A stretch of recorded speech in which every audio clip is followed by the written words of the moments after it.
من یه رفیقی داشتم که توانایی عجیبی داشت. در عرض یه ثانیه فیلمی که تا حالا ندیده بود و میتونست تو تایملاینش کلیک کنه و دقیقاً جای صحنه دارشو بیاره. واقعا سوپر پاوره ها. یعنی میدید یه فیلم دانلود کرده در مورد سه تا پیرمرد که دارن توی خونه سالمندان در مورد کرفس حرف میزنن. یه کلیک تو تایملاین میکرد پیرمردا رو هم بودن. این نشون میده بیشتر فیلمنامه ها، نمایشنامه ها و کلا ساختارهای داستانی یه ساختار مشخصی دارن. یعنی توی جای خاصشون کاراکتر اصلی یه بلای سرش میاد، توی جای خاصی تصمیم میگیرن، توی جای خاصی هم کاراکتر اصلی هم دیگه ماچ میکنن. قدیمی ترین و پرکاربردترین ساختار هم اسمش هست ساختار سپرده‌ای. خیلی هم گسترده تر از فیلم و تئاتر و رمان اینجور چیزاست. حتی که خاطره هم بخوای واسه دوست تعریف بکنی، خود تو احتمالاً نادانسته و ناخودآگاه از این ساختار استفاده کردی. یه داستان از 3 تا پرده یا بخش تشکیل شده. توی بخش اول زندگی عادی و نرمال کاراکتر اصلی رو می‌بینی و باش آشنا میشی و همینطور با جهانی که داره توش زندگی میکنه آشنا میشی. بعضی وقتا چند تا از کاراکتر منفی رو هم می‌بینی.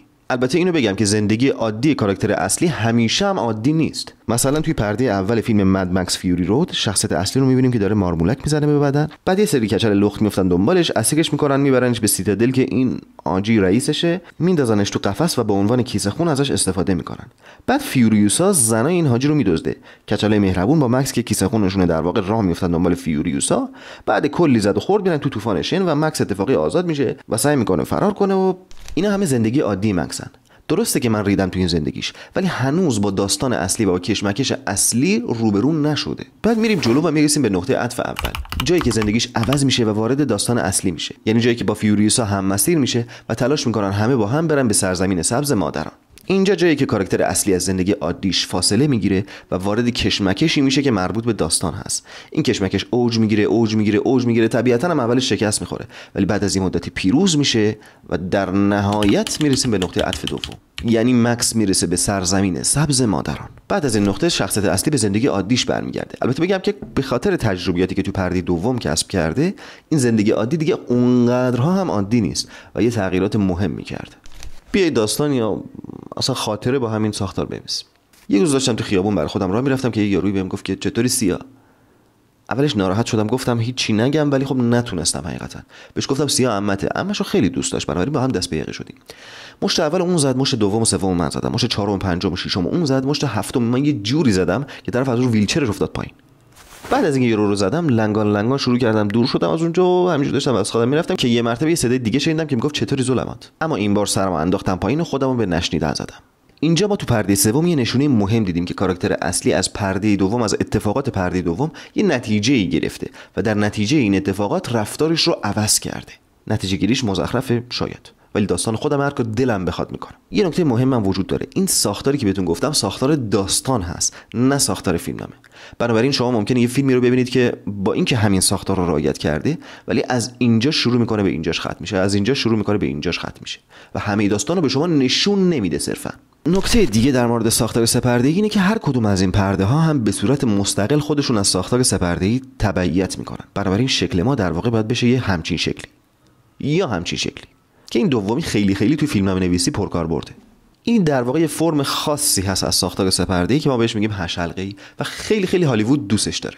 در مورد این ساختار خیلی دوست دارم کامل حرف بزنم و قشنگ باز کنم همه چیزو، منتها حسم اینه که توی ویدیو جداگانه باشه بهتره. ما الان سراغ ساختار سه‌پرده‌ای فقط می‌خوایم بریم. اما برای کامل تر کردن کارمون در مورد این دوتا ورق‌العمریدگی باید صحبت کنیم. این ورق‌العمریدگی اول که اینجا می‌بینین اسمش هست نقطه تحریک و نقطه برانگیختگی و در واقع قبل از عطف اوله، یعنی جایی که هنوز کاراکتر اصلی وارد داستان‌های پرده دوم نشده و اتفاقا هم نمیخواد بشه. داره سعی میکنه درگیر این داستان نشه و ازش فاصله بگیره ولی نمیتونه. مثلا مکس میخواد ماشین فیوریوسا رو بدزده و فرار کنه، ولی خب قصدی نداره که اینها رو سوار کنه ببرتشون سرزمین سبز مادران، فقط میخواد خودش تنهایی فرار کنه. اما موفق نمیشه چون کامیونه رمزگذاری شده است. بعد میرسیم به این ورق‌العمریدگی بسیار بزرگ. اینو بگم که من خودم دارم اینجوری اسم میذارم، ممکنه جای دیگه اسمای دیگه‌ای بشنوین شما.